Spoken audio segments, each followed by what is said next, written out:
ठाकुर जी वृंदावन की घटना है। श्री रंगाचार्य स्वामी जिन्होंने श्री रंगनाथ मंदिर की स्थापना की थी, श्री गोदारंग मन्नार की स्थापना की। दिव्य देश सबसे पुराना दिव्य देश तो वही है, बाद में अनेकों दिव्य देश वृंदावन में बन गए, बहुत अच्छा है। विद्वानों का बहुत आदर करते थे श्री रंगाचार्य स्वामी। एक केशव नाम के बहुत बड़े विद्वान आए जो आशु कवि थे और श्री रंगनाथ भगवान की ब्रह्मोत्सव की सवारी यात्रा मंदिर से चलकर रंग जी के बगीचा पहुंची। अब वहां ठाकुर जी विराजे, थोड़ी देर गोष्ठी हुई तो उन केशव नामक पंडित ने, विद्वान ने विविध संस्कृत के छंदों में रंगाचार्य की स्तुति की। रंगाचार्य जी ने सुना ही नहीं उसको, वो ठाकुर जी की सेवा में लगे रहे।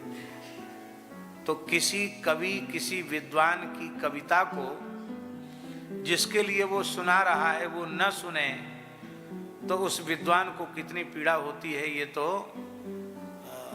नीतिकारों ने कहा है। अरसिकेषु काव्य निवेदनम शिरसी मालिक मालिक मालिक। जो हमारे काव्य का रसास्वादन न कर सकें, ऐसे लोगों के सामने अपनी कविता हमको न पढ़नी पड़े। हे विधाता, ये मत लिखना हमारे कपाल पर। तो वो केशव नाम के विद्वान चिढ़ गए। उन्होंने कहा इनकी इतनी बढ़िया स्तुति की, ये कुछ बोले नहीं। अरे एक पुरस्कार ऐसा जिसमें 2 पैसा खर्च नहीं होते, उस पुरस्कार का नाम है सांत्वना पुरस्कार। आपने बहुत अच्छा, बहुत अच्छे विद्वान, इतना तो कह देते, कुछ नहीं कहा। तो जब रंगनाथ भगवान की सवारी मंदिर में पहुंची ठाकुर जी, और जब श्री रंगाचार्य स्वामी रोते हुए बोले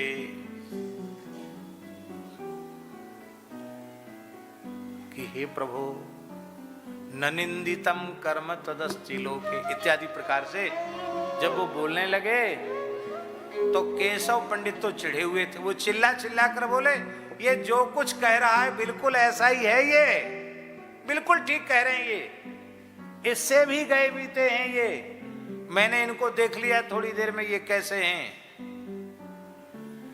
इतना सुनते ही रंगाचार्य स्वामी ने उनको हृदय से लगाकर कहा, प्रभु लगता है हमारी दैन्य विज्ञप्ति आप इसलिए स्वीकार नहीं कर रहे थे क्योंकि आपको अच्छा कोई गवाह नहीं मिला था। अब मेरे पापों की गवाही देने वाला एक महापुरुष आ गया है, अब तो मेरे ऊपर कृपा करो। पापो हम पाप कर्मा हम पापात्मा पाप संभवा त्राहिमा हम पुंडरीकाक्षो सर्व पाप हरो हरि। उसको भगवान का आभूषण दे दिया उपहार में। इस दैन्य को देख करके केशव नामक विद्वान उनके शिष्य हो गए। ये दैन्य ठाकुर जी वैष्णवों की संपत्ति है, ये निधि है। जिन आलवारों के आचार्यों के वाक्यों को हमने उद्धृत किया, उनमें कैसा दैन्य है। ये सब भगवान के नित्य परिकर हैं, नित्य सिद्ध भगवत पार्षद हैं, जीव जगत के कल्याण के लिए धरती पर आए, पर कैसा दैन्य है इनमें। भगवान अहंकार शून्य,